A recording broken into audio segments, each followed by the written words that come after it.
Well, thank you, Mr. President, for being here today with all of us and for inviting me up here to tell of my experience with cancel culture. My name is Reagan Escaday. I graduated from Northwestern State University of Louisiana in 2019, and I started my first job at a small private insurance company in Louisiana. A few weeks ago, amidst all this chaos that we're seeing with the Black Lives Matter movement, I made a video on my Instagram. And I talked about how disappointed I am in the church's reaction to the Black Lives Matter movement. I've seen pastors call for white congregants to kneel and to apologize for the skin that God gave them.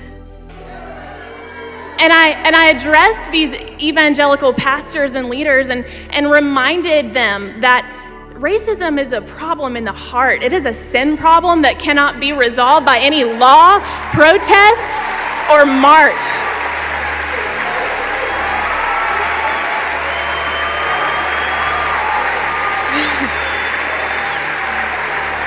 And so, of course, my leftist followers didn't appreciate this message at all. I had my name blasted all over social media, and people told me, I'm ashamed to have ever called you my friend. I've lost all respect for you. I love y'all. And so an ex-coworker of mine made a post on Facebook about me, calling me racist and homophobic, and she listed my place of employment and called for people to call my employer and have me fired. There were death threats made to the owners. There were threats to knock down the building. Law enforcement had to get involved. And due to the crazy reaction from the leftist mob, my employer told me that they came to the conclusion that they needed to terminate my employment. But here's the thing. Losing my job is a small price to pay when God's name is being glorified. And He will always make His name known.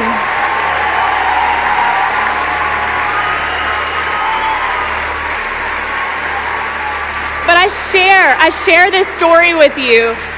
I share this story with you because what happened to me is just a small example of something that's happening on a much larger scale in our nation.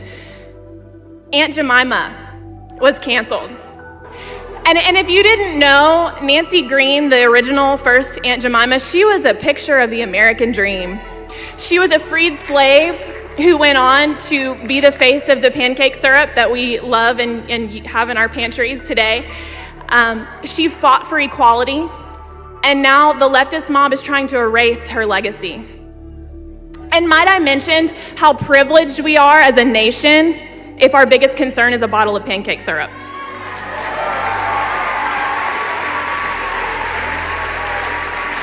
And more recently, we're seeing a call for statues of Jesus Christ to be torn down. Now, I'm a little confused here because last week Jesus was a social justice warrior, and this week he's the face of white supremacy. And Jimmy Kimmel has been calling our president racist for years, and it turns out he's the racist.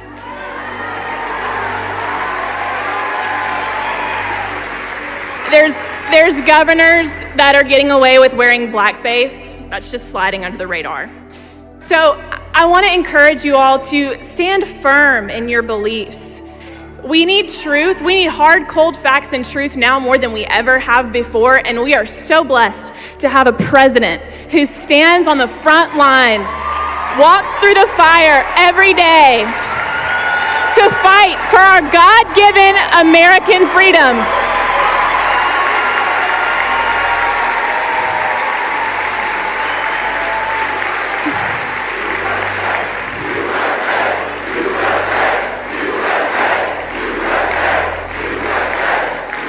Do not apologize to the mob.